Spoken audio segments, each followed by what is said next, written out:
Shout out to Marcos Concepcion. Sabi niya, Jollibee Dino Discover. I got you fam. Ito na request mo. First on this list, syempre, ang bida ng barkada, si Jollibee. At mukhang mula Jurassic Park ang adventure niya. Meron ba siyang time machine para magawa to? At paano nga ba siya nag-travel back in time? Samahan niyo ako mag-unbox ng Jollibee's Dino Discovery. Check natin kung anong laman ng toy. Yan, si Jollibee, no? For now, hindi sila nakabox, so plastic lang. Merong Jollibee, may Dino's Egg, at may puzzle. But wait, there's more. Meron ding augmented reality sa QR code. Talagang nag-all in si Jollibee sa toy na to. So tara, samahan niyo ako, gupitin natin to. Ingat-ingat muna sa paggamit ng scissors. Ilabas muna natin ang items. Ang una ay si Jollibee. Nakakatawa yung costume nila rito, no? Ayun, naka-bow tie pa siya.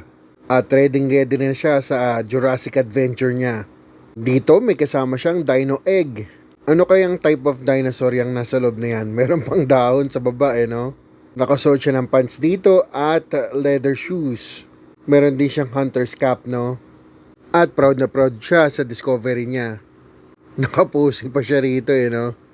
Sa likod makikita niyo yung kanyang maliit na wings, yung dalawa. At ito na nga ang kanyang adventurer costume. Ito naman yung egg, no? Yun, no, may dahon sa baba. Mapapansin nyo may crack na yung egg.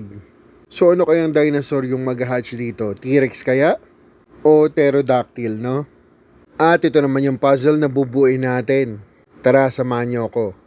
Overhead shot naman tayo ngayon, direct. Siyempre, gamitin natin ang ating super speed.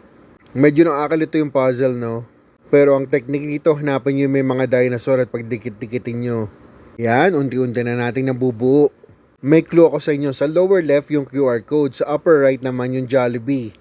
So meron na kayong clue, no? Ayan, nabubuo na natin. Ilang pieces pa. Ayun, may T-Rex na ako nakikita. May volcano.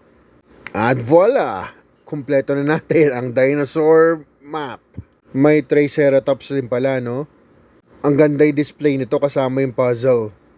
At syempre, ito yung augmented reality pag in-scan mo yung QR code. Kailangan nakascan yung map, no? Ayan, naglalakas si Jollibee, no? Ito ang trivia sa T-Rex. Ang galing, no? May pa-QR code game din si Jollibee. Tapos naglalakad siya yan. Ano? Pwede mo siya kontrolin. Dito naman tayo. Trivia about Velociraptor. Ang galing. Yung sa buong puzzle, pwede ka maglakad. Makikita talaga ni Jollibee yung iba't ibang dinosaurs, no? Ito naman, pterosaur, no? Flying reptile trivia. Oops, may T-Rex. Iwasan natin yan. Dito naman tayo, no? Trivia ng Triceratops. Ang galing. Siguradong mang-i-enjoy yung mga kids nyo, no? May toy ka na, may puzzle ka pa, may augmented reality ka pa. Plus, may mga trivias pang kasama. Kaya kung dinosaur lover ka, kunin mo na tong toy na to. Panalong panalo. You know, may volcano pa dun sa upper right. Super awesome. So, there you have it. We have Jollibee's Dino Discovery. Unang toy pa lang, pero panalo na sa akin. Perfect score, 10 out of 10. Jollibee, iba ka.